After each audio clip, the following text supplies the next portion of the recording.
Hi everyone, welcome to the Transgender Show. I'm your host, Emily. I'm excited tonight to welcome a TikTok creator and Instagrammer, Bre Star.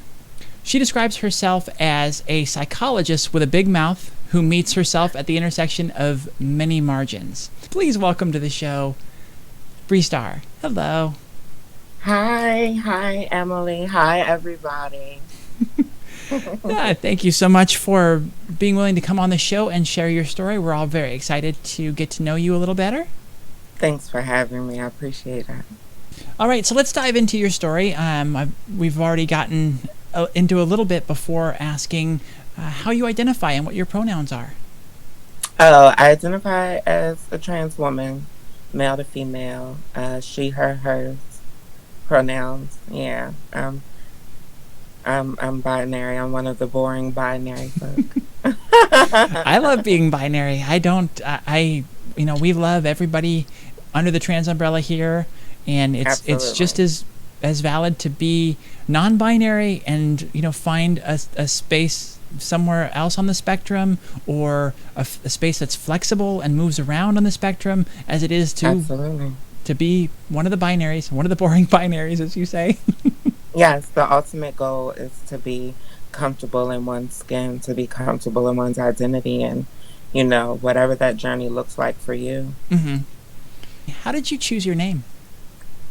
My name, honestly,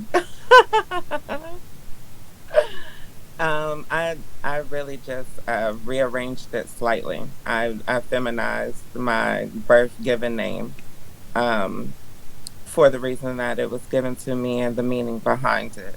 So I just feminized my birth given original birth certificate name, and it's not very far from the original. I'll just say that. Nice. Well, it's great to maintain that history, basically, and the meaning behind it. Absolutely. For me, it was. And also for me, I was, there were certain things, for me, transitioning wasn't about completely rejecting who I was before. It was just about altering what I had been given socially and making it work for me a little better. Yeah, that can be tough, trying to find the new you and not eschewing the old you. Still having love and faith in the person that you were before, and just finding a way to put it in a different package or sort of re-identify it now. So, oh yeah, when did you first realize that you were trans? Oh goodness, hindsight being 2020. Looking back, I knew very young, as early as probably 4. But as early as I can remember, I'd always known that I just fit more on the feminine side of the spectrum. Mm-hmm. Didn't have the language for that, and didn't completely accept my trans identity until I was about 20. But I had been genderqueer, androgynous presenting most of my life. And it was something that I didn't run from. I never had confidence that I would ever pass as a straight cis male. So I let that go at a young age. Interesting. That's so fun that you just knew that, no, this identity is never going to work for me. I'm not going to be able to pull this off. No. I remember being about 5 years old, maybe, sitting in my grandmother's kitchen and overhearing a fight that she was having with my uncle. It was supposed to be private, away from me, but I completely heard the whole fight. And he was arguing with her, telling her that I was going to be one of those gays who turned into a woman. And what did that do to you at that point? How did that strike you? Honestly, looking back, I think my first thought was, oh my God, that's possible. I could turn into a woman. It was like, wow, I need more information on this. But of course, it was a lot for me to process. Like, the language was even hard for me to process. I didn't think that it was a possibility. Like I said, for as long as I can remember, I'd wished waking up Mm-hmm. and being female or being seen as female in the world. And I didn't have confidence. I didn't, in no way, shape, or form, that it would happen. I thought it would only happen via magic. So what was it that eventually cracked your egg or gave you that confidence to pursue it? Honestly, I can't take full credit. Um, I had a trans support system before I accepted my trans identity. Oh, wow. Um, growing up, when I was growing up, I grew up on the Eastern Shore, which is very non-queer existence. Hmm. So I started to come to the city at a young age, started to come to Baltimore and DC at a young age, and I met queer people and connected with queer people instantly. And I had a lot of trans women in my circle who I was real close to at that time from the ballroom scene. And they were basically like, honey, you don't realize that you're one of us. And and honestly, the hardest part of the transition for me was psychological, was me accepting my womanhood. I presented as female for intentionally presented as female for at least 18 months to 2 years before I accepted my identity as female. Mm-hmm. Minvani in the chat says she spent a lot of time on the Eastern Shore and understands why you went to Baltimore. ASAP, as fast as I could. As soon as I learned how to drive, being from the country, I learned how to drive at a young age, and I would steal cars. As soon as I learned how to drive to get away to Baltimore and DC, I literally learned my way to each city just by following traffic signs. Oh, wow. How did you finally come to terms with the fact that you were trans and really accept it as your identity? Honestly, it was just life itself. Um, I didn't accept my identity as trans for so long because I didn't grow up with a concept of transgender, so I didn't really understand it. Mm-hmm. And just with the typical discrimination and plight that we have to deal with being trans, I didn't want to accept that. Um, but just through life itself, living and being treated in the world as a woman, living and being dealing with misogyny and misogynoir and all of the things that come along with being a feminine presenting person, I realized that I was only really lying to myself. Mm-hmm. Because the world was seeing me and treating me like a woman by just me being the natural me. Yeah. Did coming from a marginalized community make it easier to join and identify in another marginalized community, or did that kind of awareness give you more pause? I was always very socially aware. I came from a socially aware family. So I'd be remiss and I'd be a whole lie if I sat here and said that some of my conflict in accepting my trans identity wasn't because I knew I was already fighting with society's conflict and my Black identity. Mm-hmm. So yeah, I'm sure that had a huge effect on me, but I think it was more subconscious. It wasn't something that I was extremely aware of until I worked through it. So when it came time to come out, I know you had a good support group. How did you come out to the rest of your life there? What was your overarching coming out strategy? If you're not familiar with me via social media, I'm quite audacious. Okay. And this is not a personality trait that I picked up as an adult. I've always been a big mouth. And an open book. So yeah, I recall my first coming out as queer. I was in about the 7th grade, And keep in mind, I was not sexually active until I was an adult. So I wasn't, it was a thing where I was very feminine and I was perceived as gay, when in actuality, I was just a queer child. But sexuality wasn't something that was on the forefront. So people are throwing these titles at me, this gay and this queer and these derogatory terms, the F slur and sissy and all of these things. And it was like all of those things were associated with sexuality.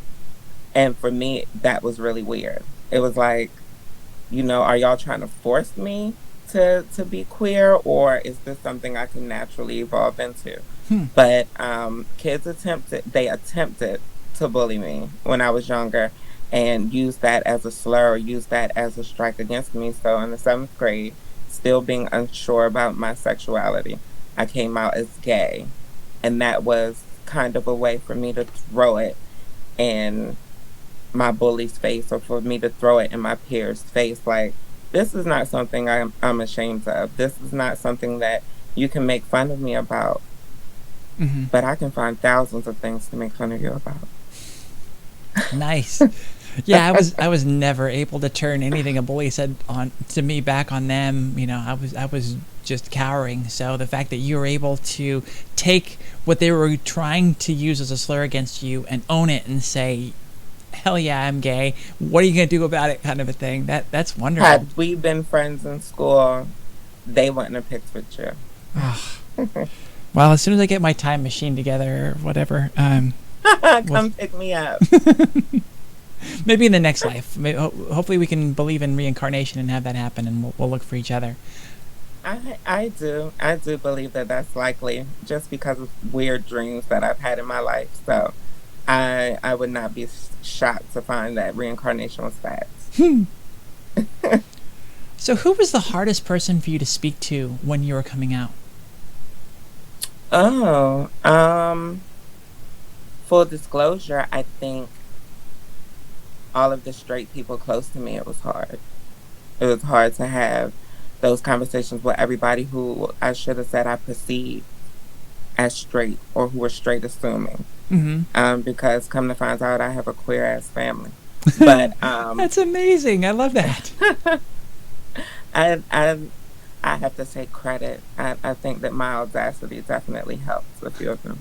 But no, it was hard for me to come out to everybody who was straight assuming. And I never really did that. I never really did that. My mom actually approached me when I was in high school. She overheard a conversation I was having with a couple of my friends in the living room. We were about to sneak out and see some boys. And she overheard a conversation, and she basically was like, I already knew, why did you never tell me, blah, blah, blah. And we ended up having conversations, and a lot of the straight assuming people in my life felt defended because I didn't have one-on-one conversations, and I didn't make this a thing. I just lived my life the way that I lived it, and my only real coming out was when I made my legal transition. And I basically told everybody, because I had a family member tell me that I won't call you by Bre, or my government name, Tabria. I won't call you by Bre until you change it legally. So I did. I changed everything legally, and I made an announcement at one of my family's events that anybody who refers to me by my dead name or anything other than my desired pronouns, I don't know who you're talking to. Nice. I might need to borrow you for the holidays. One of two things will happen.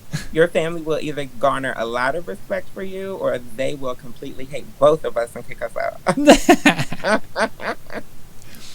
So did the fact that you were out and loud and proud about who you were and coming out to your family, you said that you discovered that that it was a pretty queer family. Do you feel that how you approach things, or just you being you and being out, paved the way for more people in your family to come out? I definitely think that me being not just um, being openly trans, but me being a strong personality, I think that really had an effect on quite a few of my family members. Because there are people who are resistant, and there are people who I still don't exist to me because they have such a hard time conceptualizing the idea that somebody has the ability to transition Yeah. socially, medically, however they want. Um, so yeah, there I think that that's been an effect, but also my family, as I came along, my family overall started to veer away from religion and started to veer away from Christianity. So I definitely think that that plays a big role as well. Hmm. Very interesting. Did you have anybody in your circle that accepted you or supported you in a way that you weren't expecting? Everybody, everybody who matters, I should say. Um, my mom, my grandmother. The biggest shock was my aunts. I have an auntie who's still a bit more religious. Um, but yeah, overall, I know that a huge part of my confidence and my security in myself is because of my support system. I've had unconditional love my entire life. And sadly, for a long time, I didn't realize that until I transitioned, Hmm. that I was lucky and that the love was unconditional. Wow. Yeah, good or bad, transitioning will teach you a lot about unconditional love and where it exists in your life and where it doesn't. Absolutely. Absolutely. Sadly, I had great luck with my family, horrible luck in the romantic department. Hmm. Yeah, transitioning for me, dating did not work well. Hmm. Well, and I know for me personally, it was trepidation and a lack of confidence in finding somebody that would love and accept me. I don't have a lot of so you did have some of that feeling. I would think that it wouldn't be the same for Oh you. yeah. I mean, for me, by the time I was approached with the idea of transition, of the idea of trans people, as soon as I was approached by trans people and knew trans people personally, then that's when my transition began. Mm-hmm. But before that point, I didn't know that trans was a possibility. I didn't know that it was a thing. The only Yeah. representations that I had of trans people were people who didn't live the life that I pictured for myself, you know? Yeah. And, but when I did meet people who transitioned and lived the life that I saw and were living the life that I saw for myself, that was the one big question mark for me. I never saw none of the trans women who I knew personally when I first started to transition. None of the women that I knew personally had healthy romantic relationships. And they were beautiful, stunning, still are. Um, and so that was the biggest question for me. It was like, dang, I'm going to have this opportunity to be either comfortable in my skin or find somebody who's actually going to love me. I really believed, even as an adult, that by transitioning, that was automatically cutting me off from the possibilities of a real romantic connection just because I didn't see it. Yeah. I didn't see it around me. And what was it that finally bridged that? And where did you start to find places to date and people to date? Or is that still a work in progress? Oh no. I'm very happy he's watching now. Hey love. No, and anybody who's familiar with me via social media, they're aware of him as well. Don't want to blow his spot up too much. He's a very shy guy. But yeah, I'm very happily in love, but it took some time. It took a lot of time. Um, for me, I think I'm fortunate and being pansexual. Um, because for me, I just tend to date other trans people. I tend to date other trans people, and for me, that makes the dating pool much smaller. But I only need one person. So the dating pool for me is very small, and or was very small and very select. Mm-hmm. And I was able to truly get to know people without living in this fairy tale that I have all these options. And it's funny because when I met my boyfriend, it was actually during one of the periods where I wasn't looking for love. Mm-hmm. You know, I was just looking for, you know, a romantic connection, somebody to hang out and do stuff do stuff with, and just be a positive distraction from everyday life. And he turned out to be somebody who we just worked very well together as a team, and you know, we just happen to be extremely attracted to each other. Oh, that's wonderful. What does transition look like for you, or what does it mean to you? Mm. Oh wow. For me, um, firstly, transition in general. For me, it's funny that we out ourselves. We as trans people in general, we out ourselves as transitioning. But I think transition is a life journey for everybody. I think we transition from children to adulthood. You know, we transition from young adults to elderly. You know, we have so many different transitions. People transition professionally. For me, transition just meant getting to a place where I was truly comfortable in my identity. Because until I found myself being a trans woman, I didn't know where I fit before. Mm-hmm. Even identifying as queer and gay, those those terms are so broad. They come with so many different types of people, and I didn't see that being the forefront of my identity. Mm-hmm. So how far would you say are you in your process of self-discovery and self-acceptance then? Oh, as far as it's self acceptance, um, I I know that I'm there. I know that I'm there as far as recognizing the things that I need to accept. Um, but I'm still working to accept some things. I'm working through some kinks, things that I'm not prepared to talk about publicly. Mm-hmm. Um, but ultimately, on my journey, I think I found myself for the most part, and that kind of scares me. That kind of scares me because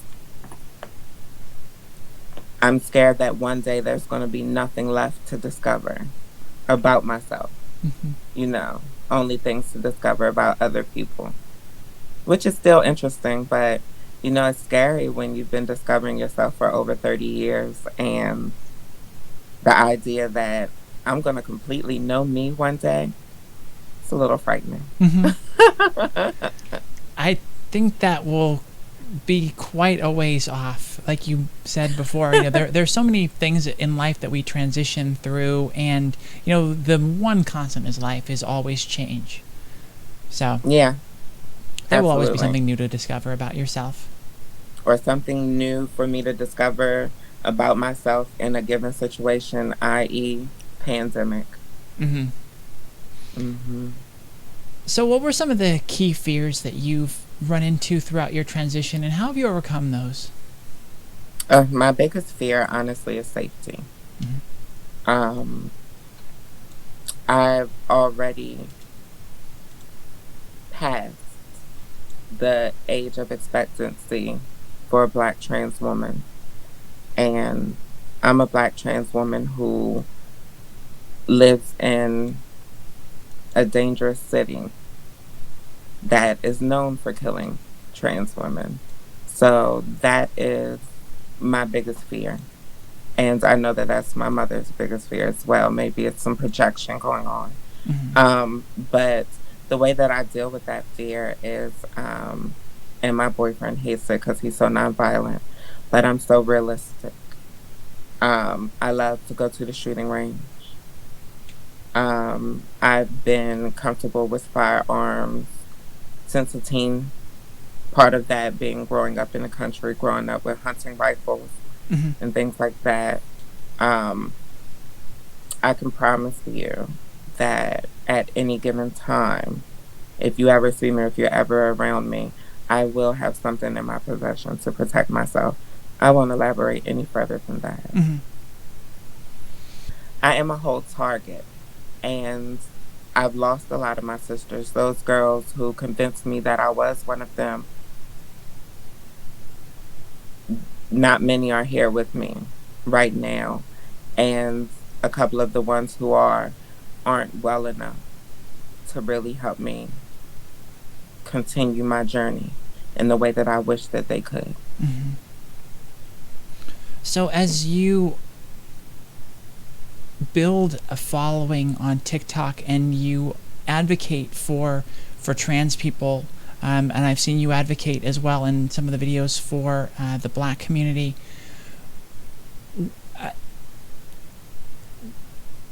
where do you find your safety? Like when, I guess my question there is, you know, as you become more popular and more recognizable, what are your big concerns about safety and how you maintain that?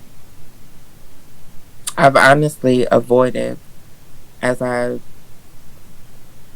confessed to you earlier, I've been avoiding this for a long time. I've been avoiding attention. I've been avoiding putting my voice out there. I've been involved in activism since 2016, behind the scenes. And I've had people in my circle, in my life, colleagues, peers, who have been advising me to put my voice out there for a long time, but my fear is exactly that. My fear is my safety. My fear is being recognizable. And it's already started to happen. The most followers I've had at any given time on social media is 11K. But some of my videos get more than 200,000 likes. So I'm very aware that there are a lot of people who are watching me and not necessarily supporting me. So what has your policy been on trolls? Do you engage a lot of the people that come in and say nasty comments, or do you ignore? What do you do? I have a few rules. Sorry, I didn't mean to cut you off, but I got so excited about the question. Anybody who's familiar with my platform would know why. I actually, I think that I started to get traction via social media in the way that I handle trolls. I have a rule for one. If you don't have any content or any pictures posted on your page, you don't exist to me. You're not real. So I'm not even processing what you're saying. You'll be lucky if I delete it, because that means that I actually looked at it. But anyone who's actually wholeheartedly saying something ridiculous and like standing firm in it, we're gonna have to unpack it. We're gonna have to unpack it. And if you're disrespectful, you're not gonna like the way that I unpack it. I grew up the queer, chubby, dark-skinned, feminine kid in the hood, you know, in a small town. I've been handling bullies since for as long as I can remember. I've been handling bullies in my family, and I have a warrior spirit. So I'm that person when they tell you be careful who you mess with. I'm that person they're talking about. Do you have a favorite or like a most successful interaction that you've had as you've gone deeper in with some of these people that come at you in a negative way?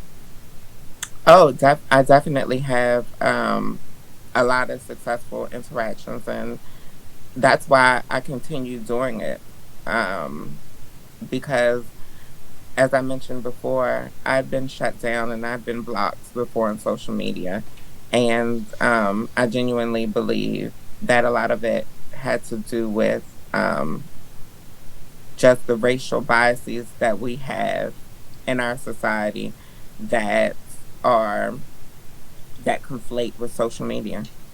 Um, but but yeah, I do this because of the positive feedback, and I do this because people care. Mm-hmm. I started doing it to cope with my depression, and honestly now I do it because I think I'm starting to realize that there's a lot of people who feel good from my voice, from my perspective, and all I want to, if I make one or two people feel better, that's all I want to do. Mm-hmm. And if I get to address some sensitive topics in the process, why not? Mm-hmm.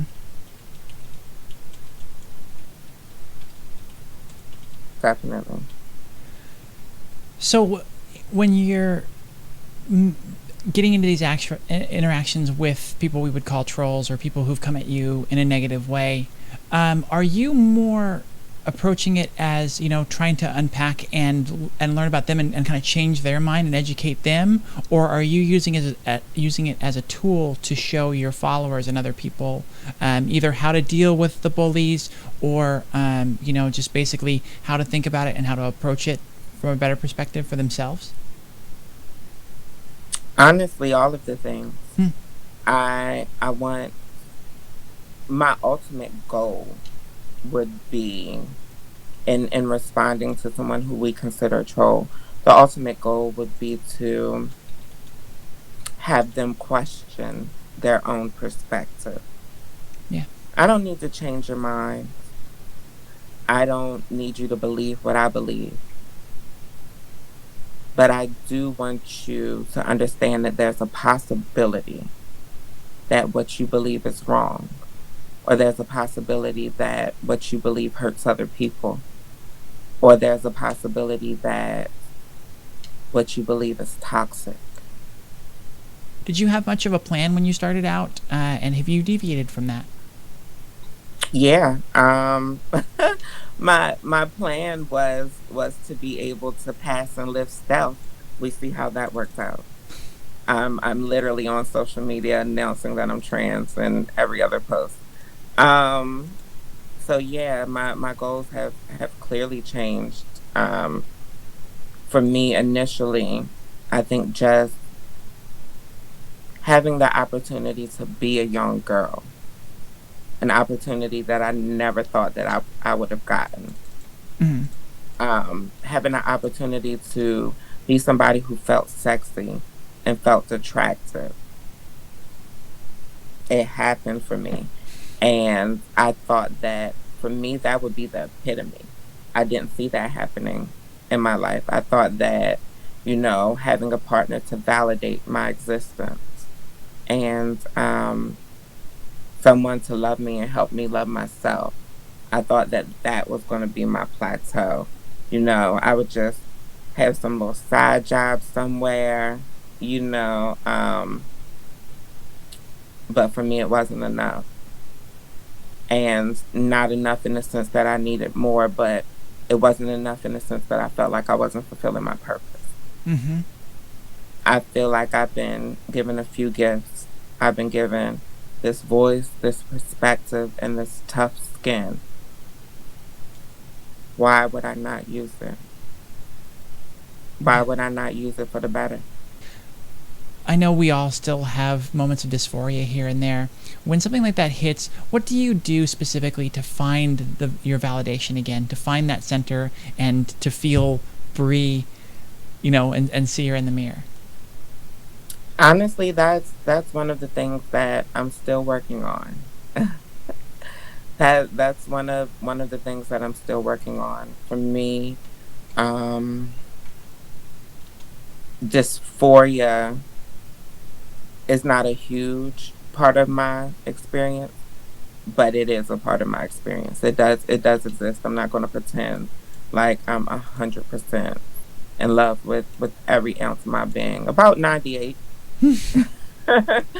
I'm kidding, but no, it's still something that I'm working on. I think my automatic reaction when I'm feeling insecure, when I'm feeling dysphoric, is to doll myself up superficially.